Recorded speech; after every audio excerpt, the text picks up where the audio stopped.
Sir ఇంకోటి మంత్రులు కూడా ప్రెస్ మీట్ పెట్టి ముఖ్యమంత్రి కాంచి మంత్రుల వరకు కూడా అక్కడ వన్యప్రాణులు లేవు, జింకలు లేవు, ఏమి లేవు, కొన్ని గుంట నక్కలు ఉన్నాయని చెప్పి మాట్లాడారు. తర్వాత విద్యార్థులు ఆన్‌లైన్ ఇదని మరి తర్వాత అన్నారు. ఆ తర్వాత మంత్రులు కూడా ప్రెస్ మీట్ పెట్టి ఇది అసలు అక్కడ అది ఫారెస్టే కాదు, డైవర్సిటీ కాదు, అది ఖాళీ ప్లేసు, అట్లా చెట్లు పిచ్చి మొక్కలు మొలిచినాయని చెప్పి ఇంకో మంత్రి మాట్లాడిండు.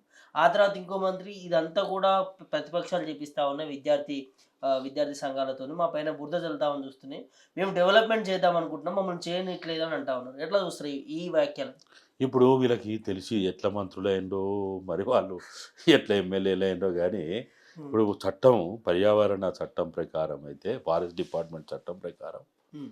మనము మన ఇండ్లల్లో పెంచిన 10 సంవత్సరాలు దాటిన ఏ చెట్టును కొట్టాలన్నా, హ్మ్. నీకు సమీపంలో ఉన్న ఫారెస్ట్ డిపార్ట్‌మెంట్ అనుమతి తీసుకోవాలి.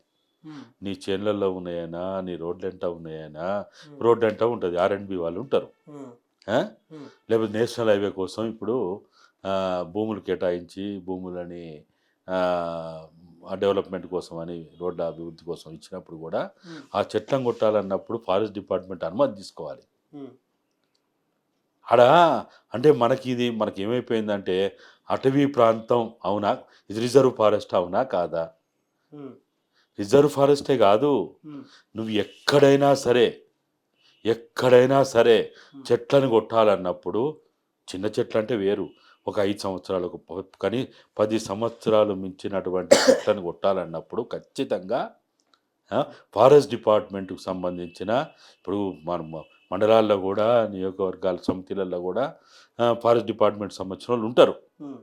ఖచ్చితంగా అనుమతి తీసుకోవాలి. హ్మ్. అదే ఆర్ఎండ్ బోర్డు తన రోడ్డు వెడల్పు చేసేటప్పుడు గూడా చెట్లు కొట్టాలంటే వాని అనుమతి తీసుకోవాలి. హ్మ్. మరిక్కడ అది ఫారెస్ట్ కాదనే ఒక వాళ్ళకి ఇప్పుడు ఎంత టెక్నికల్ మాటలు ఇవన్నీ. హ్మ్. ఫారెస్ట్ రికార్డులలో లేదు గదా! హ్మ్. అంటే ఫారెస్ట్ రికార్డులలో ఉంటే నువ్వు మరి సంరక్షణ జేస్తావా? హ్మ్. ఆ! అది గాదు గదా! యెస్. అవును. ప్రజల అవసరాల కోసము, వాతావరణ అవసరాల కోసము, లేపోతే పర్యావరణ అవసరాల కోసము, హ్మ్. వీటన్నిటిని దృష్టిలో పెట్టుకొని కొన్ని చోట్ల ఇప్పుడు మరి రోడ్డంట మనం చాలా చెట్లు పెంచుతా ఉన్నాం. హ్మ్. పూల చెట్లు, లేకపోతే పెద్ద పెద్ద చెట్లు, అనేక రకాల చెట్లు పెంచుతా ఉన్నాం. మరి హ్మ్. ఎందుకు పెంచుతాను? ఫారెస్ట్‌ని పెంచుతున్నావా? హ్మ్. ఫారెస్టా అది మరి? ఫారెస్ట్ కాదు గదా! అవును. మరి ఎందుకు పెడతాను చెట్లు? హ్మ్. పెట్టొద్దు కదా మరి. హుహు. వాళ్ళు చెప్పిన ప్రకారమే. వాళ్ళు చెప్పిన ప్రకారం. హ్మ్. మన మామూలు ప్రపంచ పర్యావరణ సూత్రాల ప్రకారము ఖచ్చితంగా హ్మ్. ఆ! ప్రతి చోట ఇప్పుడు ఎట్లనైతే ఇంకుడు గుంతలు ఏర్పాటు చేసుకోవాలి అనే కొన్ని ఇప్పుడు రాష్ట్రాల్లో ఒక నియమం ఉందో, చట్టం ఉందో అట్లనే ఆహ్, పర్యావరణ సంరక్షణ కోసము అంతర్జాతీయ సంస్థలన్నీ గూడా ప్రభుత్వమే ఇప్పుడు వన్యప్రాణుల సంరక్షణ ఒక్కటే గాదు. హ్మ్. పర్యావరణ పరిరక్షణ అనేది ఇవాళ పెద్ద ఆహ్, అందరూ గూడా మాట్లాడేటువంటి విషయము, దాన్ని కాపాడాలనే విషయము ప్రపంచవ్యాప్తంగా జరుగుతున్నది. పర్యావరణాన్ని మనం విధ్వంసం జేస్తే, హ్మ్. అది మనని విధ్వంసం జేస్తది. హ్మ్. ఈ చిన్న లాజిక్ గుర్తుపెట్టుకోవాలంటారు. అంతే మరి. హ్మ్. నువ్వు పర్యావరణాన్ని గనుక విధ్వంసం జేస్తే, హ్మ్. ప్రకృతి వనరులు అది ఎవడు పెంచింది గాదు, ఎవడు నీళ్ళు పోసింది గాదు, ఎవడు పోయి చెమట చుక్కలు దాల్చి ఏమో జేసింది గాదు. ప్రకృతి దానంతట అదే పెరుగుతా ఉంటది. ప్రకృతి సంపద అది. అవును.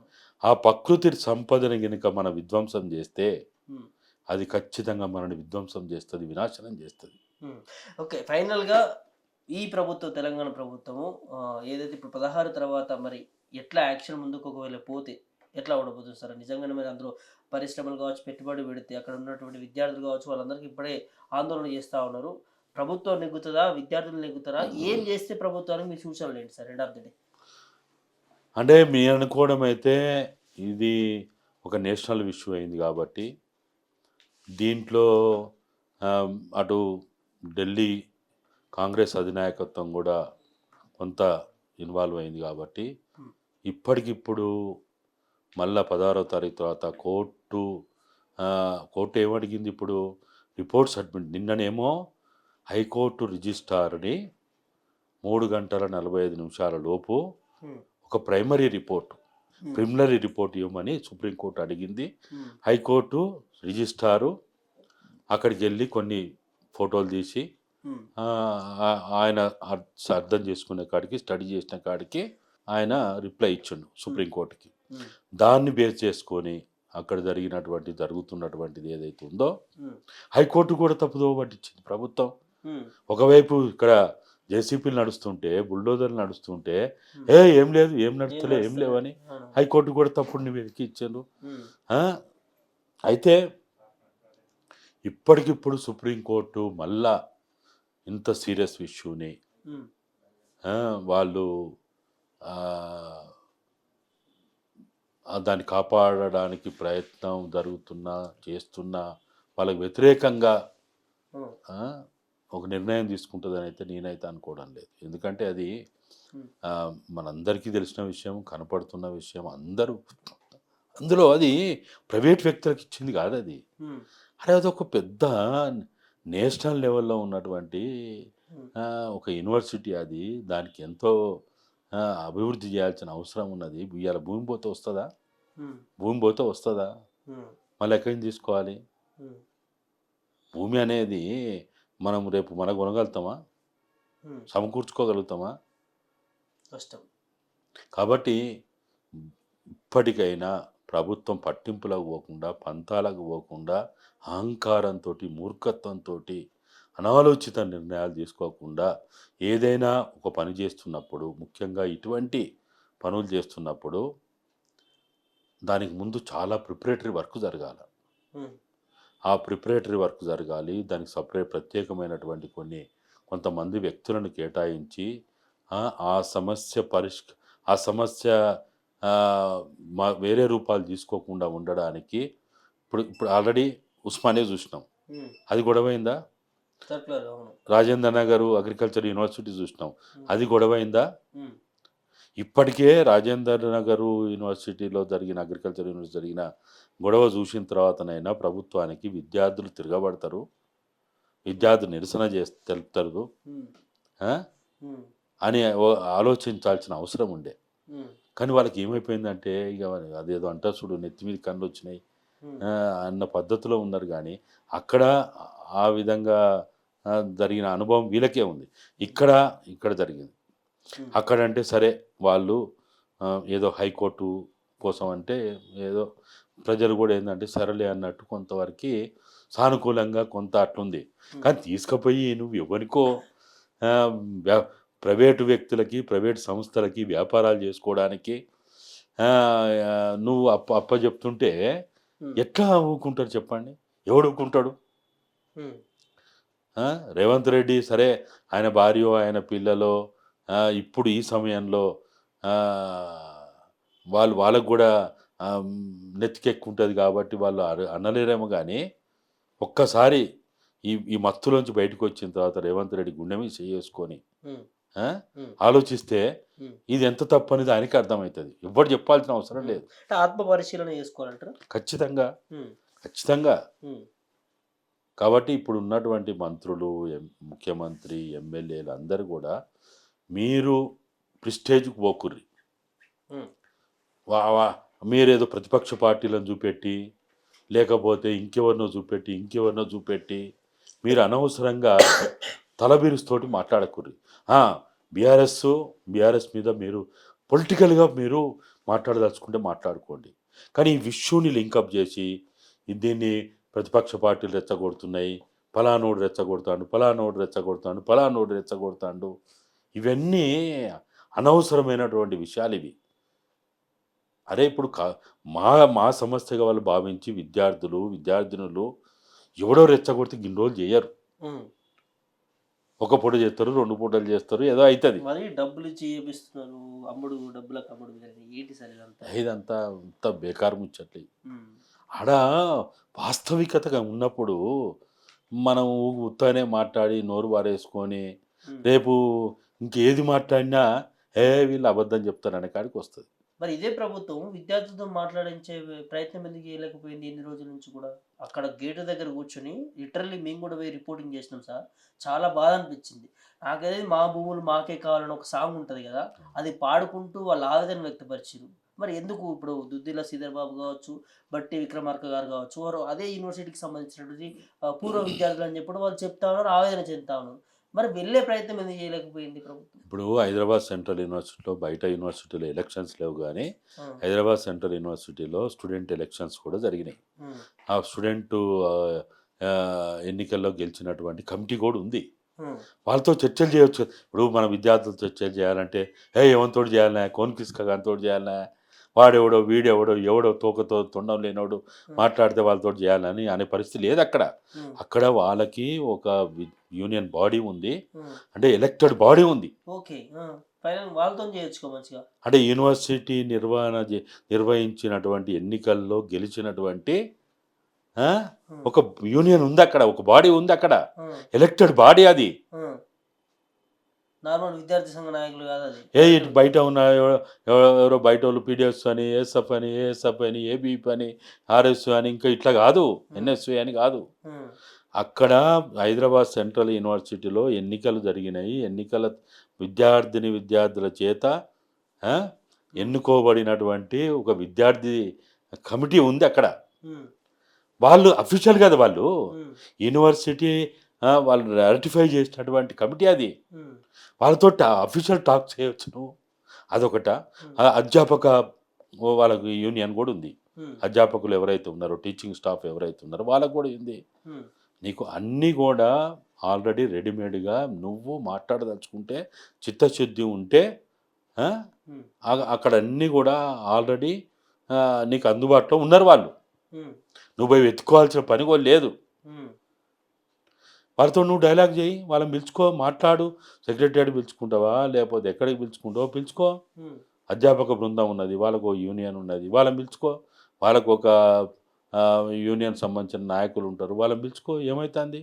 వి వైస్ ఛాన్సలరు, రిజిస్ట్రారు వాళ్ళనే కాదు కదా! ఆ! వాళ్ళని పిలుచుకొని సరే మళ్ళా పూర్వ విద్యార్థులు వాళ్ళొక యూనియన్ లెక్క వాళ్ళు పెట్టుకున్నారు. వాళ్ళు ఎవరైతే ఉంటారో వాళ్ళని పిలువు. హ్మ్. ఎక్కడైనా ఒక సమస్య ఉత్పన్నమైనప్పుడు ఆ! దాన్ని చేయాల్సిన పనులేంటి? చర్చలే కదా అంతిమంగా. హ్మ్. చర్చల ద్వారానే కదా పరిష్కారం కావాల్సింది. కాబట్టి ఇప్పటికైనా సరే 16వ తేదీ అనేది సుప్రీంకోర్టు నివేదిక సమర్పించడానికి హ్మ్. సీఎస్‌కి ఒక వార్నింగ్ రూపంలో ఇచ్చినటువంటి హ్మ్. నిన్నటి ఒక హ్మ్, నిర్ణయం కావచ్చు, లేకపోతే వాళ్ళ అభిప్రాయం కావచ్చు. కానీ హ్మ్. అసలు సుప్రీంకోర్టు, హైకోర్టు ఇంటర్వ్యూన్ కాకముందే, జోక్యం చేసుకోకముందే హ్మ్. పాలక ముఖ్యమంత్రి కావచ్చు, మంత్రులు కావచ్చు, వాళ్ళ విచక్షణతోటి, వాళ్ళ విజ్ఞతతోటి ఉన్న సమస్యని అర్థం చేసుకొని, ఒకే ఒక్క కారణం చూపుతా ఉన్నారు వాళ్ళు. అది యూనివర్సిటీ భూమి కాదు, ప్రభుత్వ భూమి. ప్రభుత్వ భూమి అని నువ్వు ఎట్లా మాట్లాడతావు ఇప్పుడు? హ్మ్. అసలు మాట్లాడేవాళ్ళు మీడియా గూడా ఇతరులు మాట్లాడుతా ఉంటే నాకు ఆశ్చర్యమేస్తుంది. ఎప్పుడు ప్రభుత్వ భూమి అయితది? ఆ గెజిట్‌ని రద్దు జేయబడి, గెజిట్ పూర్తిగా మార్పిడి జేయబడి, వాళ్ళకి ఆహ్, ఆ 2300 ఎకరాలు గాదు, వాళ్ళకి 1200 ఉన్నాయి, 1300 ఇచ్చినయి, 1400 ఇచ్చినయి అని మళ్ళొక గెజిట్ విడుదల జేస్తే అప్పుడు హ్మ్. దాంట్లో గూడా మనకు స్పష్టంగా మెన్షన్ గావాలా సర్వే నంబర్‌లు. హ్మ్. హ్మ్. ఇప్పుడు నువ్వు పీవీఎస్‌కి ఇచ్చిన గెజిట్‌లో ఈ సర్వే నంబర్‌లన్నీ మెన్షన్ అయినయి. హ్మ్. మీరొక్కసారి పాత 55, 56, 57 ప్రాంతాల్లో 74 ముందు ఏదైతే ఉందో రెవెన్యూ రికార్డ్స్ కానీ 74 తర్వాత రెవెన్యూ రికార్డులు చూస్తే మనకు క్లియర్‌గా అర్థమైతది. ఓకే. ఆ! అది బయటికి తీసుకురావాలసలు. హ్మ్. టైటిల్ లేకపోవచ్చు. టైటిల్ లేదనేది అది మనందరికి తెలుసు వాస్తవమే. కానీ హ్మ్. రెవెన్యూ రికార్డ్‌లో ఒకసారి గెజిట్ విడుదల చేసిన తర్వాత, ఆ గెజిట్ ప్రభుత్వం విడుదల చేసిన గెజిట్ రెవెన్యూ డిపార్ట్‌మెంట్‌కి వచ్చిన తర్వాత, రెవెన్యూ డిపార్ట్‌మెంట్ ఏం చేస్తదంటే ఆటోమేటిక్‌గా వాళ్ళు ఆ రెవెన్యూ రికార్డ్స్‌లో వెనకడ మన పానీ నకలు అనేది కదా! హ్మ్. హ్మ్. పాస్ పుస్తకం ఇయ్యకపోవచ్చు కానీ, పానీ నకల్లో అది అది అది ఎక్కుతది. ఓకే. హ్మ్. ఒకవేళ ఎక్కకపోతే అది నీ ప్రభుత్వంలో ఉన్న నీ రెవెన్యూ డిపార్ట్‌మెంట్ తప్పు. గెజెట్ విడుదల చేసిన తర్వాత నువ్వెందుకు ఎక్కియలే పానీ నకల్లలో? బానిసలు ఎందుకు ఎక్కేలే?